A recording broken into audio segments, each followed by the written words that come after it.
Good morning, everybody. I want to talk about something really interesting today, the upcoming pole shift. And I'm not just talking about the magnetic pole shift, I'm talking about the geographic North Pole changing its location and no longer pointing at Polaris, the North Star. And it has done that before. I'm going to talk about that. Nobody seems to know about that, and that is so interesting. But the model for the atom, the galaxy model for the atom, and I'm selling this book, The Galaxy Model for the Atom. It's a new model for the atom, and it says that galaxies are made out of atoms, and the atoms are exactly the same as the galaxy, including being made out of smaller atoms that are exactly the same as they are. And so what you've got is kind of a Russian dolls thing, and our matter is not the smallest matter, and our photons aren't the smallest photons. And so that opens up a lot of possibilities for pinning down what are causing the various fields. But what came out of this model, surprisingly, is a model for gravity. It's an understanding of gravity, which I didn't see coming, but it's a Lesage push type gravity, but it fixes the problems that Lesage gravity had. Now, Lesage gravity was debunked for basically 4 reasons. The first reason was that all of this energy from the ultramundane particles that were being absorbed by matter would very quickly overheat the Earth, and the Earth would basically, they calculated it would burn up in 20 minutes or something from all of that energy. And the second reason it was debunked is because if you've got an average number of particles going in all directions, and then you go in extreme speed in one direction, you're going to have more particles hitting the front of your windshield. It's like the raindrops effect. You speed up in a rainstorm and more raindrops are hitting your windshield. So you should have more gravity from the front. It's called drag. We should be able to measure drag, and we don't measure any drag. And the third debunk was something called ecliptic shielding. During a time of an eclipse, when there's a planet on each side, or a body on each side, and then the one in the middle should then completely lose its gravity along that line. And it doesn't. Although there's something called the Allais effect, and every time there's an eclipse, a lot of people take their pendulums and they go to where the eclipse is occurring and they see if they get any anomalous activity on their pendulums, and sometimes they do. Like there's something affecting pendulums during an eclipse, but it's nothing like completely losing the gravity along that line. And the fourth debunk for Lesage gravity was that the particles would have to be so numerous and so small and so fast as to be almost unimaginable in their how many they would have to be, and how fast and how small they would have to be for this to work. And so those were the 4 reasons that Lesage gravity, the scientists always say, oh no, it's been debunked. Well, those are the reasons it was debunked, okay? So when we're looking at atoms being galaxies, then the electrons, when you feel that push coming from electrons when they repel, when nothing can actually touch an electron because they repel, that push coming from electrons, that's the push. That's the push that causes gravity. And that push is coming from all directions, from all matter. Okay, it's coming from the electrons. And it's a radiation. It's the next smaller neutrinos. It's right-hand neutrinos. Stars give off left-hand neutrinos. Electrons give off the next smaller neutrinos. The left-handed neutrinos from stars are incredibly numerous and incredibly small. But the right-handed neutrinos from electrons are 10 to the 31 times smaller and 10 to the 31 times more numerous. So they're filling, totally filling space. And that is the pressure, okay? So it doesn't overheat the matter because it's coming from the matter itself. And there's no drag, there's no raindrops effect, because when you speed up towards these radiations that you're going to be absorbing, you're still only going to absorb the radiations that are the correct frequency for you. So when you're speeding up towards it, then you're selectively just absorbing a different part of the radiation background. You're not absorbing more radiation. So there's not going to be any drag effect. And with the ecliptic shielding, the bodies themselves that are bracketing the eclipsed body, those bodies themselves are also radiating. All matter is radiating as well as absorbing. So the bracketing bodies are radiating too, and they're basically mostly replacing that gravity along that line. So you're not going to see a big LA effect. And the fourth debunk was that they would have to be so numerous and so small. And like I said, these would be 10 to the 31 times more numerous and smaller than left-handed neutrinos from stars. So they're just incredibly small and numerous. And I'm not sure about the speed.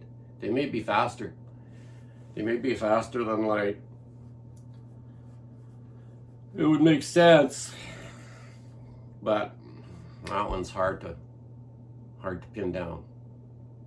But anyway, that's what's causing gravity. So once we know that gravity is like this energy that's coming from all directions, we have unlimited energy coming from all directions. We don't need a star, we don't need oil, we don't need anything. We just need to know how to manipulate this energy, okay? And it can be done. And that's one of the things I want to do. I want to sell these books. I want to sell some more books. The Galaxy Model for the Atom. You can get it at Amazon. Or else if you want to get a hold of me, I can send you a signed copy for $30, pretty much wherever you want to be in North America anyway. And but I'd really like to get in contact with somebody that would like to help me mess around with this. And I think gravity can be tapped pretty easily with the right kind of spinning magnetism. And it's got to be spinning around more than one axis in a synchronized way. And if you get on the right one of those, you can mess with matter pretty good. But anyway, if anybody hasn't heard about this stuff, lost civilizations, Greenland, the geopole, and ice ages. Okay? And if you want the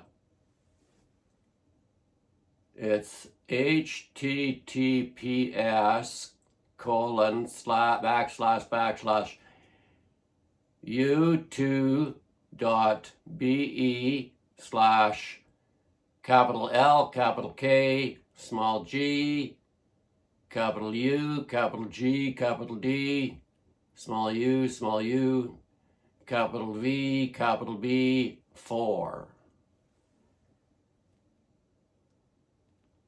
And it's lost civilizations, Greenland, the geopole, and ice ages.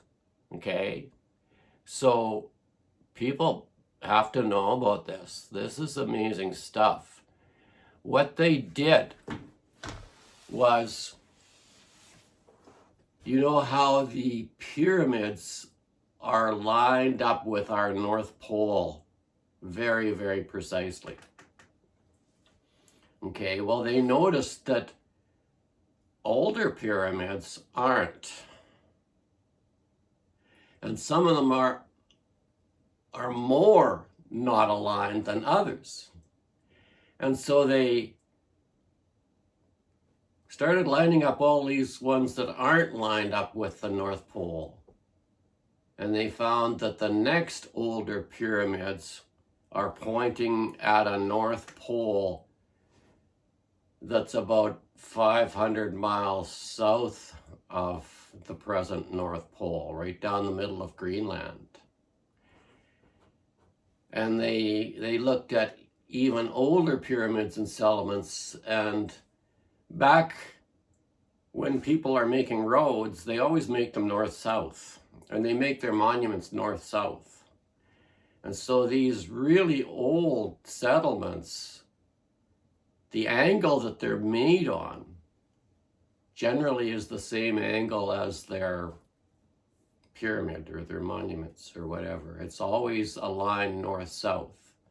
And so they lined up these older settlements, and they found that the even older ones were pointing at a spot further south on Greenland, about another 300 to 500 miles further south on Greenland, right down the center of Greenland.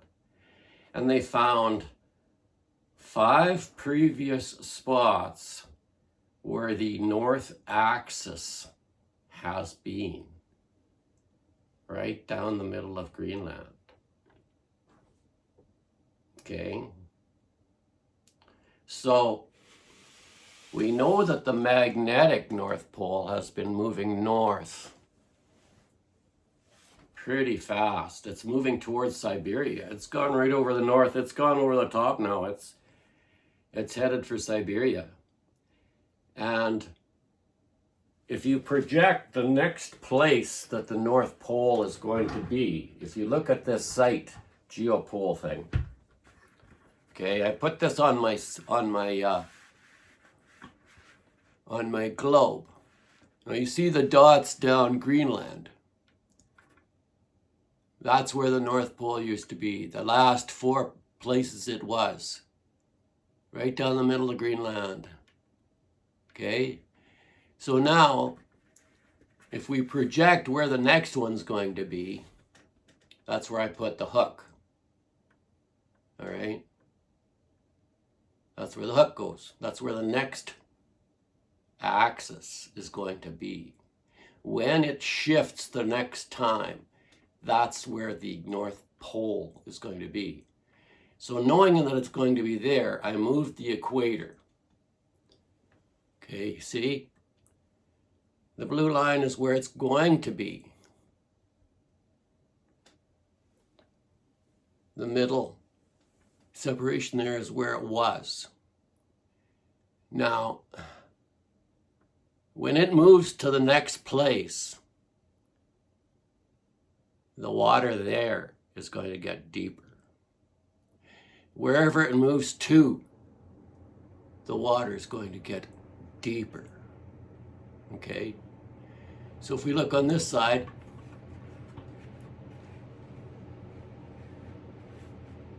it's going to move towards Australia a lot.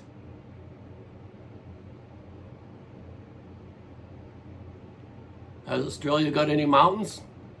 Because the water, the sea level there is going to go up by about a half a mile. I don't know if Australia's going to be around after that. See what I'm saying? Like, whenever this North Pole moves, the equator moves. Whenever the equator moves, that's where the thickest water is. So if the equator comes closer to you, your sea level goes up a lot. And if it moves away from you, your sea level goes down, and it looks like lands are coming up. Okay? So that's what's been happening. These worldwide floods. Lands rising and lands falling. All that's happening is that the equator, the location of the equator is changing. And every time the north axial pole, the geographic pole, moves another 500 miles, so does the equator. And when the equator moves, you don't want to have seafront property if it's moving towards you. And you don't want to have seafront property, period, during that time, because it's going to slosh back a few times. You want to be up pretty high away from something like that. Because what my calculations are, and it sounds crazy, but there's a 1 kilometer difference in sea level between the equator and the pole.